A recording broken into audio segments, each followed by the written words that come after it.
السودان دولة فاشلة؟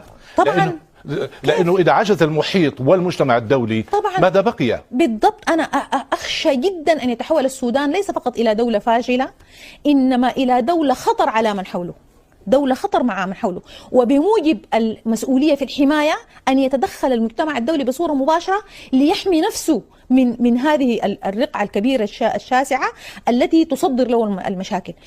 السودان دولة فاشلة؟ طبعا لأنه إذا عجز المحيط والمجتمع الدولي طبعا ماذا بقي؟ بالضبط. أنا أخشى جدا أن يتحول السودان ليس فقط إلى دولة فاشلة، إنما إلى دولة خطر على من حوله، دولة خطر مع من حوله. وبموجب المسؤولية في الحماية أن يتدخل المجتمع الدولي بصورة مباشرة ليحمي نفسه من هذه الرقعة الكبيرة الشاسعة التي تصدر له المشاكل. السودان دولة فاشلة؟ طبعا لأنه إذا عجز المحيط والمجتمع الدولي طبعا ماذا بقي؟ بالضبط. أنا أخشى جدا أن يتحول السودان ليس فقط إلى دولة فاشلة، إنما إلى دولة خطر على من حوله، دولة خطر مع من حوله.